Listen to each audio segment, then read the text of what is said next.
कि आपका भी कहीं अपमान हो रहा हो और अपनों से अपमान हो रहा हो, तो आपको जवाब देने की जरूरत नहीं है। जो तुम्हारे रास्ते में कांटा बो रहा है, बोने दो, तुम ना बुरा सोचो। चलो, यदि दक्ष ने अपमान किया, चलो मैं सिंपल भाषा में समझाऊं, आप लोगों ने माना कि मुझे गाली दी और मैंने भी आपको गाली दे दी, तो आप में और मुझ में अंतर क्या रहा? कुत्ते ने आपको काटा और आपने भी कुत्ते को काट लिया, तो फिर बताओ कौन कुत्ता, वो कुत्ता कि तुम कुत्ता? बोलो मेरी मां। सास ने आपको गाली दी और आपने भी सास को गाली दी, तो बताओ तुम दोनों में समझदार हम किसे माने? मैया कह दो ना मेरी मां। सास ने भी गाली दी और बहू ने भी गाली दी, इन दोनों में समझदार कौन, आप बताओ? बोलो मेरी मां, कौन? सास समझदार है? ये मैया कह रही है सास समझदार है।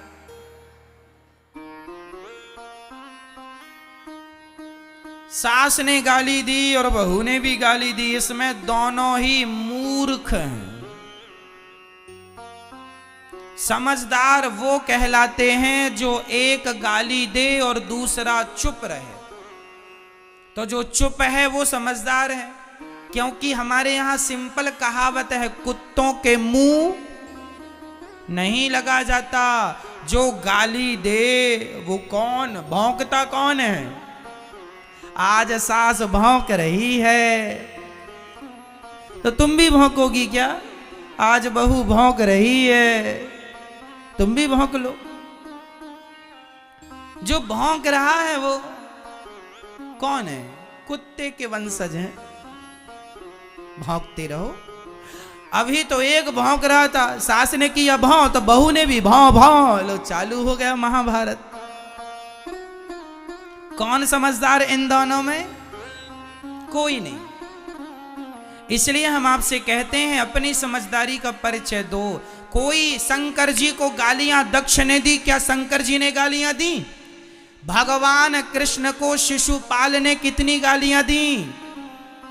बोलो मेरी मां। मैया जी कितनी? 100 गालियां भगवान ने चुप रहकर सुनी कि नहीं? यदि भगवान होकर 100 गालियां चुपचाप सुन लेते हैं, तो हम और तुम इंसान होके 10-20 गालियां क्यों नहीं सुन लेते? क्यों कुत्तों की मुंह लगते हो? और अपने आप को आप लोग समझते हैं हम बड़े समझदार हैं, हम जवाब दे रहे हैं। अरे मां, कहां जवाब देना है कहां नहीं देना, यह भी एक समझदारी का विषय ही है। सबको जवाब नहीं दिया जाता है ना। क्या जवाब दें हम इनको? तुम ना दो, भगवान दे देंगे जवाब। जब तुझसे ना सुलझे तेरे उलझे हुए धंधे, तो भगवान के इंसाफ पे छोड़ दे ए बंदे। वही तेरी मुश्किल आसान करेगा, जो तू ना कर सका वो भगवान करेगा। छोड़ दो उस पर। सबका उत्तर देना जरूरी नहीं होता। शंकर जी को गालियां मिली, शंकर जी ने कोई उत्तर नहीं दिया। भगवान कृष्ण को गालियां मिली शिशुपाल के द्वारा, कोई उत्तर नहीं दिया। 100 गालियां हुई, सिर काट दिया। आप भी जवाब ना दिया करो। सास बोलती है, बोल, उसका स्वभाव है बेचारी का, बोल रही है। सुनने की आदत, सुनने का अभ्यास करो, ज्यादा से ज्यादा सुनो। और सुनो, अपना अपमान भी सहना सीखो। तितिक्षवः कारुणिकाः सुहृदः सर्वदेहिनां, अजात शत्रवः शांता साधवः साधुभूषणा। वही व्यक्ति समझदार है, वही व्यक्ति सफल है जिसके अंदर सहनशीलता ज्यादा है। सह लो। यदि पाकिस्तान हमारा अपमान करे तो बिल्कुल ना सहो, पर तुम्हारे अपने ही तुम्हारा अपमान करें तो कोई बात नहीं, अपने हैं, माफ करते चलो। इनसे क्या झगड़ा करना। आपका भाई आपका अपमान कर रहा, माना कि माना कि आपका सगा भाई आपका अपमान कर रहा है, तो क्या लड़ोगे उससे? तुम्हारी तो भाई है, इसलिए उसे उसकी तरफ ना देखो। पागल हो गया है, दिमाग खराब है, कुत्ता सवार है इसके ऊपर, भौंकने दो। कहां इससे मुंह लगा रहे हो? क्योंकि वो मेरे भाई ही तो है। अपनों से ना जिद पालो, अपने से ना लड़ो। हाँ, कोई आतंकवादी है, कोई दूसरा है, तो उससे लड़ जाओ, जीतो। किसे जवाब देना है, किसे जवाब नहीं देना, यह भी विवेक का विषय है। आप लोग जिसे जवाब देना होता है उसे तो देते नहीं है, और जिसे जवाब नहीं देना उससे लड़ते हैं। ये लड़कियां अपने भाई से लड़ बैठती हैं, लेकिन उसी लड़की को कोई सड़क में कोई परेशान कर दे, कोई लड़का, तो भाग के रोती रोती आ जाती है, मम्मी मम्मी उसने परेशान किया। अपने भाई को तो जड़ देती थी दो चार, उसे क्यों नहीं जड़ दिया? जिससे लड़ना हो उससे तुम लड़ती नहीं हो, और जिससे लड़ना नहीं उससे लड़ती हो। क्यों? तो किसके सामने चुप रहना है, किसके सामने बोलना है, यह विवेक का विषय है। जब तुम्हारी लड़ाई तुम्हारी सास से हो, मां से हो, भाई से हो, तो इन रिश्तों में जहर ना घोलो, इनसे कोई उत्तर ना दो। ये कह रहे हैं चलो गुस्सा है बोलने दो, हम लड़के किससे लड़ रहे? भाई से। क्या मिल जाएगा भाई से लड़के? इनसे कोई उत्तर नहीं। लड़ना है उनसे लड़िए, लड़ना है भ्रष्टाचार के खिलाफ लड़िए, आवाज उठाइए। लड़ना है किसी के साथ अत्याचार हो, अनाचार गलत हो रहा, उसके पक्ष में खड़े हो जाइए, लड़िए। लेकिन आजकल लोगों को कोई काम नहीं, अपने भाई से लड़ते हैं, अपनी सास से। चलो अब खा लिया, पेट भर गया, चलो अब बहू आओ जरा लड़ लें तुमसे हम, आओ दो दो हाथ की हो जाए। लो चल रही है घर में तू तू मैं तू तू मैं चल रही है। और इससे भी बच गए तो आज भारत में जातवाद का जहर घोल के लड़ रहे हैं। मैं ब्राह्मण, मैं क्षत्रिय, मैं वैश्य, मैं शूद्र। लो भाई आपस में लड़ो, अब तुम्हारा अन्न कैसे पचे, लड़ो आपस में। लड़ रहे हैं, बुद्धि भ्रष्ट कर रहे हैं। अरे तुम्हारी यूं ही लड़ाइयों का फायदा अंग्रेजों ने, मुगलों ने खूब उठाया है। तुम्हारी आपस की लड़ाइयों का फायदा उठाया। कई 100 साल तक तुम भारतवासियों पर, हम पर राज्य किया इन लोगों ने, केवल इसलिए कि हम लोग केवल लड़ना जानते हैं। हम लोग संगठित रहना तो जानते नहीं कि चारों लोग एक साथ रहें, ब्राह्मण, क्षत्रिय, वैश्य और शूद्र। हम लोग लड़ते हैं जातवाद का जहर घोल करके। एक दूसरे से लड़ जाते हैं।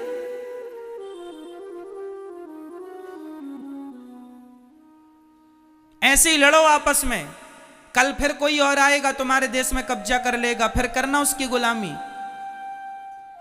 आदत हो गई है गुलामी करने की तुम्हारी, कभी मुगलों की कभी अंग्रेजों की। अब ऐसी फिर लड़ो, फिर करना किसी की गुलामी।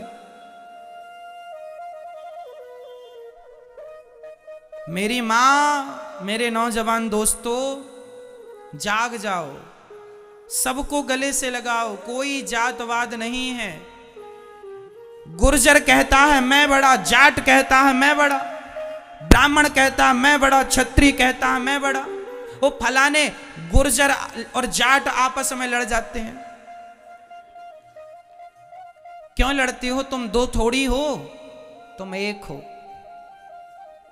क्षत्रिय और वैश्य आपस में लड़ जाते हैं, तुम दो हो क्या? अरे ऐसे ही लड़ते रहोगे तो कैसे काम बनेगा? आज बहुत सारे मुसलमान लोग ना हिंदुओं के नाम की फेसबुक में आईडी बना लेते हैं और वो जाट बन गए, अपने आप को जाट बन के गुर्जर को गाली दे दी, एक ने गुर्जर बन के जाट को गाली दे दी। वो है मुसलमान और लड़ा रहे हैं हम सबको, लो आप और हम लड़ रहे हैं अज्ञानवश। खूब ऐसा चलता है। क्षत्रिय लोग ब्राह्मणों को गाली दे देते हैं, ब्राह्मण लोग क्षत्रियों को गाली देते हैं। गाली ना हम तुम्हें देते हैं ना तुम हमें देते हो। तीसरा ही मंथरा, कैकेयी और दशरथ जी में कोई भेद नहीं था, भेद पैदा करने वाली ये मंथरा है। उसी तरह आज भी समाज में कुछ लोग भेद पैदा करने वाले हैं। ऐसे लोगों से अपने आप को बचा के रखना है और आप संगठित रहिएगा। रामचरितमानस में लिखा है, जहां सुमति तहां संपत्ति नाना, जहां कुमति तहां विपत्ति निदाना।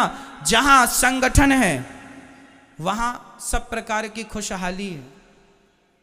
जहां झगड़ा है, यदि आपस में हम बिखर गए, ये चार उंगलियां अलग अलग हैं, चारों एक हो जाएंगी, मुट्ठी हो जाएगा, एक मार दो दांत टूट जाएंगे, वो चारों अलग अलग रहेंगी तो कुछ नहीं कर पाओगे आप। इसलिए संगठित। झाड़ू एक होती है ना, कचरे को साफ करती है, पर वही झाड़ू बिखर जाए तो स्वयं कचरा बन जाती है। यदि बिखर गए तो कचरे हो जाओगे। इसलिए मेरी माँ, संगठित रहना। बच्चों को कहना आपस में लड़ाई ना किया करें,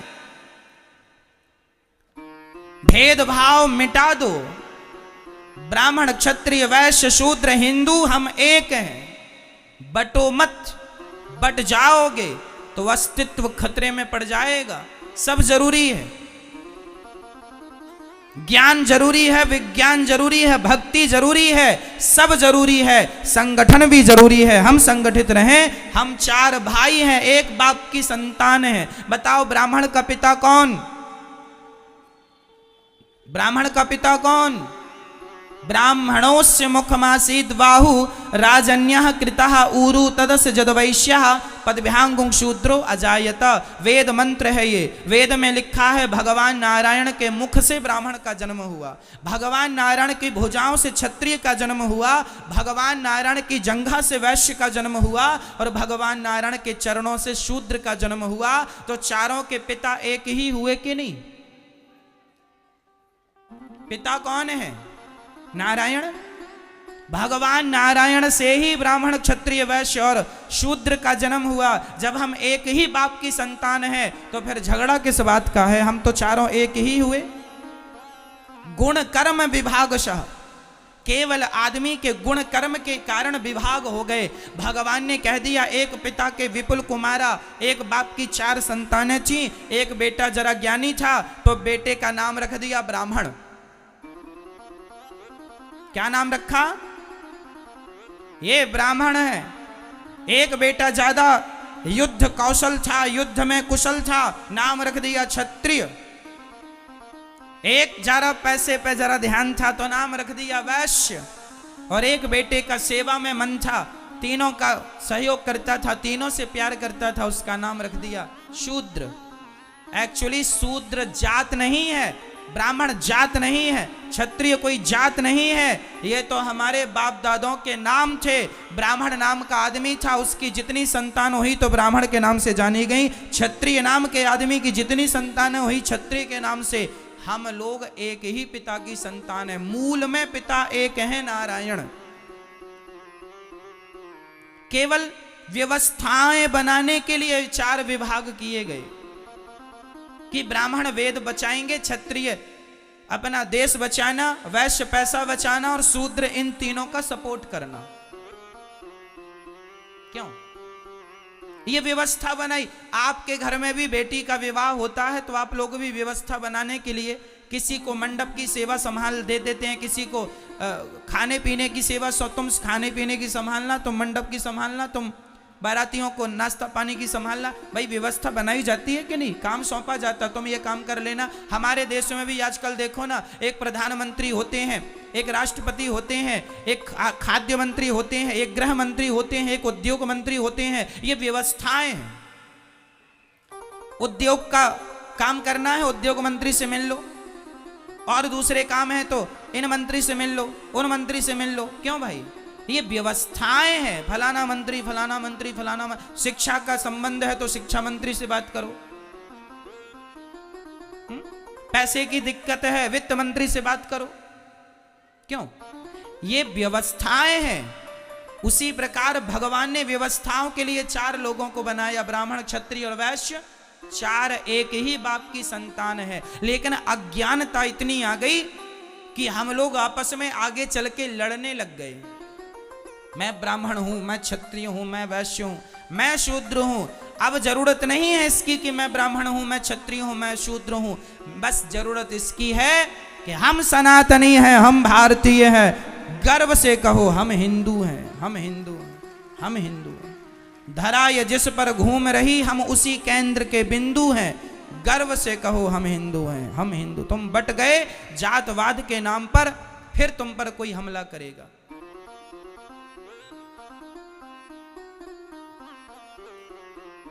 आज क्रिश्चियन लोग गांव-गांव में जाके हिंदुओं के गांव को धर्म परिवर्तन करा रहे हैं, और हिंदुओं के गांव को जो कम पढ़े लिखे लोग थे उनको क्रिश्चियन बना रहे हैं। तुम ऐसे ही अपनी अकड़ में रहे आना कि मैं ब्राह्मण हूं, मैं क्षत्रिय हूं, मैं वैश्य हूं, मैं शूद्र हूं।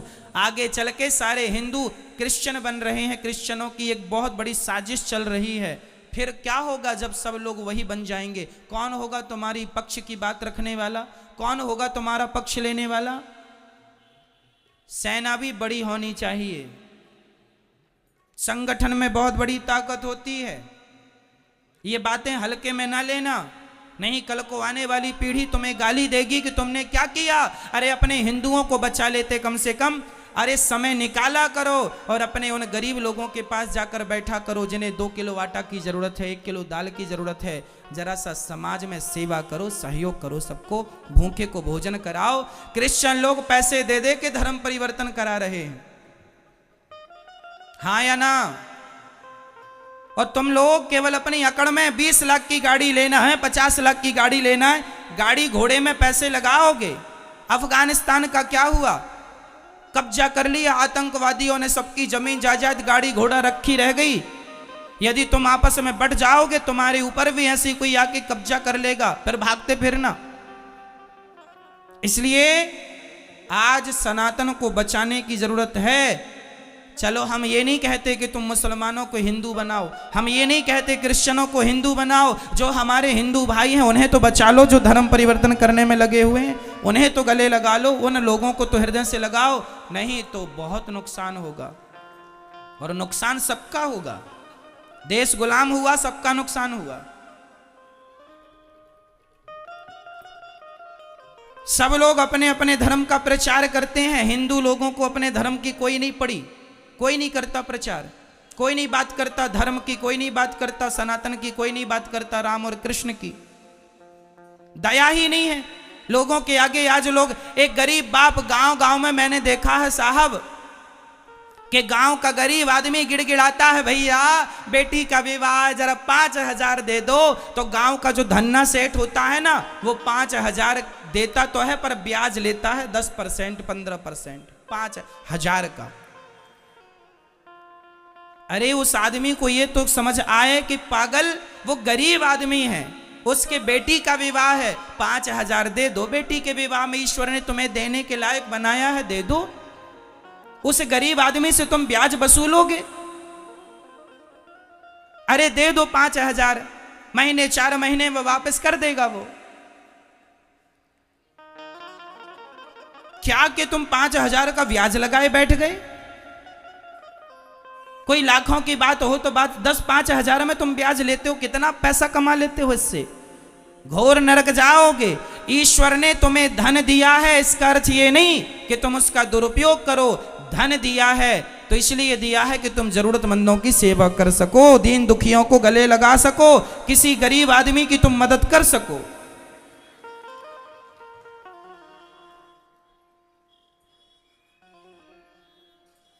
जीवन में ईश्वर ने दिया है, परोपकार करना चाहिए, घटता नहीं है। याद रखना, लिख के रखना, दान करे धन ना घटे, लिखा है ये। बोलो, दान करे धन ना घटे, जो सहाय रघुवीर, पंछी के पीर, घटे न सरिता नीर। प्यासे को पानी पिलाने से नदी का पानी कम नहीं होता, दूसरों को फल खिलाने से वृक्षों के फल कम नहीं होते, और किसी की सेवा करने से धन कम नहीं होता। धन बढ़ता है, दान करने से बढ़ता है, पुण्य करने से। लेकिन आज का आदमी, मैं देखता हूं कि आज समाज में गरीब लोगों का अमीर लोग बहुत शोषण करते हैं, जरूरत से ज्यादा बहुत शोषण होता है। मैं निवेदन करूंगा, इसलिए मैं आप लोगों से कहा करता हूं, अपनी गरीबी खुद मिटाना शुरू करो, सेल्फ डिपेंड बनो, आत्मनिर्भर बनो, मेहनत करो। मेहनत करोगे तो गरीबी तुम्हारा पीछा छोड़ देगी सदा सदा के लिए। मेहनत करो, तुम सब कर सकते हो। खड़े हो जाओ और देश की गरीबी तब दूर होगी जब 135 करोड़ लोगों की गरीबी दूर हो जाएगी। प्रत्येक व्यक्ति अपनी अपनी गरीबी दूर कर ले, अपने आप मेरे देश की गरीबी दूर हो जाएगी। सोने की जरूरत नहीं है मेरी मां। धर्म का प्रचार किया करो, कह दो लोगों से बाद में लड़ लेना, अभी संगठित रहो, लड़ने की जरूरत नहीं है। यदि हम आपस में लड़ बैठेंगे तो देश को कौन संभालेगा? कोई भी बाहर वाला अपने घर से हमें निकालेगा। दीवानों जरा होश करो, मेरे देश प्रेमियों। बताओ अंग्रेज कब भागे भारत से? 15 अगस्त 1947 को अंग्रेज लोग भाग के गए। क्यों भागे? क्यों भागे मुझे बताओ। इसलिए भागे क्योंकि मेरा पूरा भारत संगठित हो गया था, डर के मारे अंग्रेज भाग गए। यदि पहले 100 साल पहले यदि संगठित हो जाता तो ये अंग्रेज लोग 100 साल पहले भाग जाते। लेकिन तुमने संगठन करने में, संगठित होने में कई 100 साल लगा दिए, कई 100 साल लगा दिए संगठित होने में। और संगठित जिस दिन हो गए भाग गए कि नहीं अंग्रेज? हाँ या ना? फिर कितनी बड़ी ताकत है संगठन की। इसलिए संगठित रहना मेरी माँ। और जातवाद कोई लेके आए, घुसने ना देना घर में। कोई जातवाद नहीं, हम सब एक हैं। हमारे गांव का ब्राह्मण भी, क्षत्रिय भी, वैश्य भी, शूद्र भी, मैं अपने गांव जाता हूं ना तो मैं अपने गांव में सबसे मिलता हूं, सबसे राम राम करता हूं। ब्राह्मण हो, क्षत्रिय हो, वैश्य हो, शूद्र हो, मैं अपने गांव के शूद्र भाइयों के पास जाके भी बैठता हूं और पूछता हूं कि तुम्हें कोई जरूरत तो नहीं है। गरीब परिवार की बेटियां यदि दिखती हैं मुझे, मैं तुरंत कहता हूं कि जब इसका विवाह हो तो बता देना। जब से दास अनिरुद्ध ने होश संभाला है तब से हमारे गांव में किसी भी बेटी का विवाह होता है गरीब परिवार की, सबकी बेटियों के विवाह में भोजन की व्यवस्था दास अनिरुद्ध कराता है। जितने बाराती आएंगे सहयोग हो यहां से होगा। गरीब हो तुम, मदद करेंगे। ईश्वर ने इस लायक बनाया है, करो। अरे 10-20 हजार में तुम्हारा कुछ नहीं घट जाता, पर 10-20 हजार में गरीब आदमी की बेटी का विवाह निपट जाता है। बनाया है तो करो, बांध के ले जाओगे। सभी में बांट कर खाए उसे इंसान कहते हैं। मैं बताता नहीं हूं, न बताने की जरूरत है, पर जीवन में ईश्वर ने योग बनाया है तो आपको करना चाहिए। अपना पेट तो पशु पक्षी भी भर लेते हैं, पर सभी में बांट कर खाए उसे इंसान कहते हैं। पराया दर्द अपनाए उसे इंसान कहते हैं। मैं छुआछूत नहीं रखता बिल्कुल। हमारे गांव में जितने लोग हैं सारे लोग, चाहे मोची समाज हो चाहे कोई, मैं सबको बैठता हूं, सबके पास बैठता हूं, सबको अपनी तरफ से राम राम करता हूं, सबके साथ बैठता हूं, बगल में बैठता हूं, सबका हालचाल पूछता हूं, भैया कैसे हो, सब आनंद है, कुशल मंगल है। सबसे हंसता हूं, सबसे बात करता हूं, सबको गले लगाता हूं। यहां गौरी गोपाल वृद्धाश्रम में भी मेरी वृद्ध माताएं रहती हैं। यहां सब प्रकार की माताएं रहती हैं, ब्राह्मण मैया, क्षत्रिय मैया, वैश्य मैया, शूद्र मैया। आज तक मैंने किसी मां से जात नहीं पूछी कि मां तुम्हारी जात क्या है। मैं केवल सबके पांव दबाता हूं, चाहे मैया कोई भी जात की हो, मुझे क्या करना। मां की जात कोई नहीं होती, मां तो सिर्फ मां होती है। मैंने तो जात पात का भेद मिटा दिया आपकी आंखों के सामने। आपके देख लो गौरी गोपाल वृद्धाश्रम में माएँ सब प्रकार की हैं, ब्राह्मण, क्षत्रिय, वैश्य, शूद्र। पूछ लेना कि मैंने किसी से जात तो नहीं पूछी, आज तक मैंने किसी से ना जात पूछी, केवल सेवा किया है मैंने, केवल सेवा। मैं नहीं मानता, मैं ये मानता हूं कि ईश्वर की सब संतान है, प्यार से रहो। गले लगाने में ज्यादा अच्छा है, नफरत घृणा रखने में अच्छा नहीं है। क्यों? मैं आपसे प्यार करूं तो ज्यादा अच्छा होगा कि मैं आपसे नफरत करने लग जाऊं तो ज्यादा अच्छा होगा? यदि छुआछूत भेदभाव होता तो राम जी शबरी के बेर क्यों खाते? राम जी ने भेदभाव नहीं रखा, हमारे भगवान थे, तो फिर हम भेदभाव काहे का रखें? ना जी, सबको गले लगाने में क्या मैं छोटा हो जाऊंगा? आप अपने नगर के गरीब लोगों को गले लगा लोगे, प्यार से बैठ के दो बातें कर लोगे, इससे आप छोटे हो जाओगे?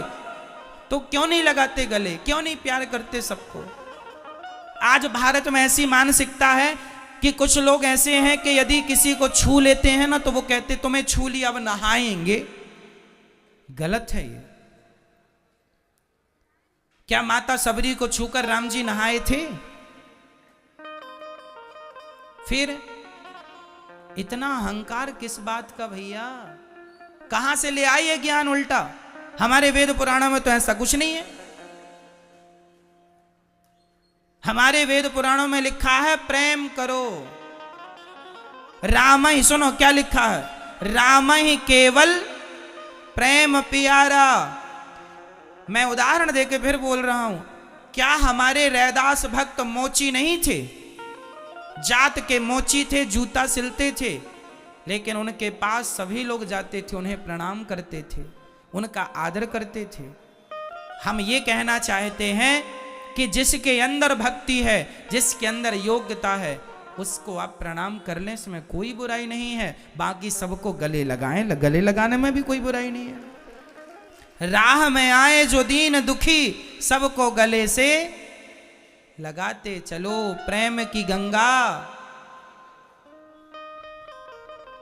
मिटा दो ये जहर, बहुत बड़ा नुकसान हो जाएगा मेरे देश का यदि ये जहर बना रहा तो।